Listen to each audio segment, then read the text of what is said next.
अखंड सौभाग्यवती के भाव से, अखंड वैभव के भाव से, अखंड संपदा के भाव से।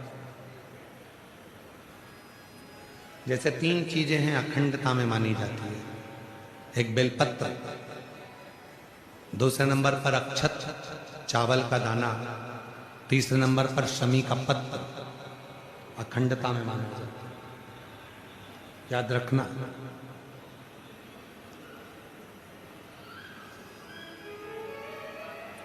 एक बेलपत्र एक ऐसी है कि अगर भगवान शंकर के मंदिर में शिव जी पर शिवलिंग पर चढ़ाई जाती है, भले वो वहीं से उठाकर धोकर क्यों ना चढ़ाई जाए,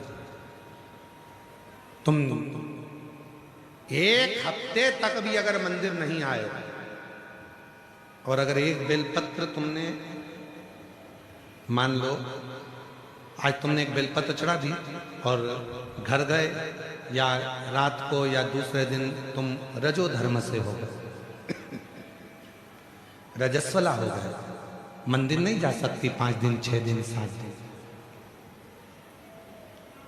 या कहीं जाना पड़ गया, तो क्या कहते हैं कि हमारा जल चढ़ाने का नियम टूट गया। कोई कहता है मेरा ये पूजन खंडित हो गया। नहीं, शिव महापुराण बड़ी सुंदर बात कहती है। एक बेलपत्र, एक शमी पत्र और एक चावल का दाना, ये 3 ऐसे हैं जिनको अखंड माना है।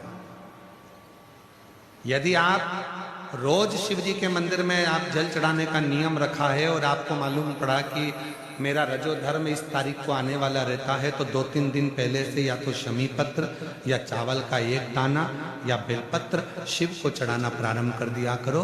तो आप यदि 15 दिन भी मंदिर नहीं गए हो तो भी आपका जल अखंड निरंतर स्वीकृत किया जाता है। अखंड,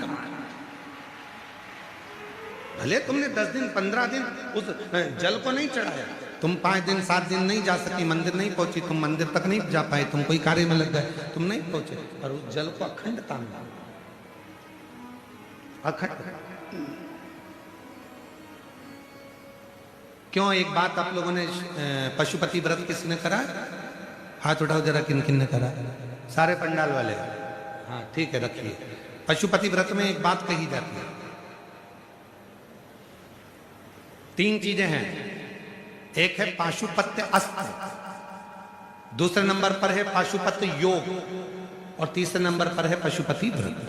3 चीज। इसमें जो पशुपति व्रत होता है, इस व्रत में कथा में कहा जाता है कि आप लोग जब व्रत करो और 2 व्रत हो गए, या आपको बीच में कहीं जाना पड़ गया, या रजो धर्म आ गया, या कोई काम आ गया, आप शादी में चले गए, फंक्शन में चले गए, बीच में आपका जो 2-3 व्रत छूट गए, उसके बाद वापिस व्रत करोगे, तो कई लोग कहते हैं हमारा खंडित हो गया। नहीं नहीं, खंडित नहीं हुआ। पशुपति व्रत 5 व्रत होते हैं।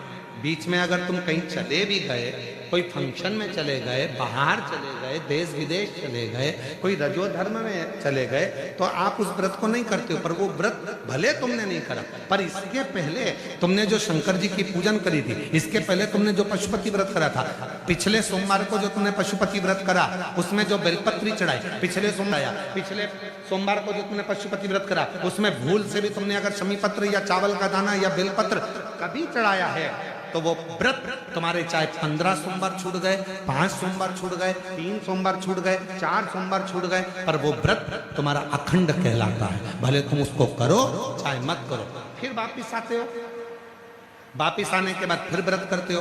अब तुम्हारा 3रे नंबर का व्रत है, फिर चालू हो जाता है। 4थे नंबर का व्रत फिर हो जाता है। फिर कहीं जाना पड़ गया, फिर एक व्रत रह गया, फिर वो मान्य होगा। तो वो खंडित नहीं होता, खंडित नहीं।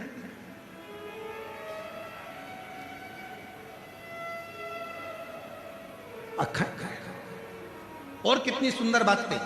तुम्हारे घर में कोई लक्ष्मी जी की मूर्ति है, गणेश जी की मूर्ति है, ठाकुर जी की मूर्ति है, विष्णु जी की मूर्ति है, देवी देवता की मूर्ति है, खंडित हो गई है, तो किसी ने कह दिया कि ये खंडित हो गई घर की मूर्ति, इसको तुम विसर्जन कर दो। ना, किसी का एक्सीडेंट हो जाता है, हाथ टूट जाता है, तो घर के बेटे को बदल दो कि क्या? घर की जो मूर्ति होती है वो छोटी होती है, छोटी होती है। तो शिव पुराण क्या कहती है? उस मूर्ति के आसपास में कहीं पर भी एक चावल का दाना या एक बेलपत्र या शमी पत्र उसके आसपास में कहीं पर भी रख दो, वो मूर्ति खंडित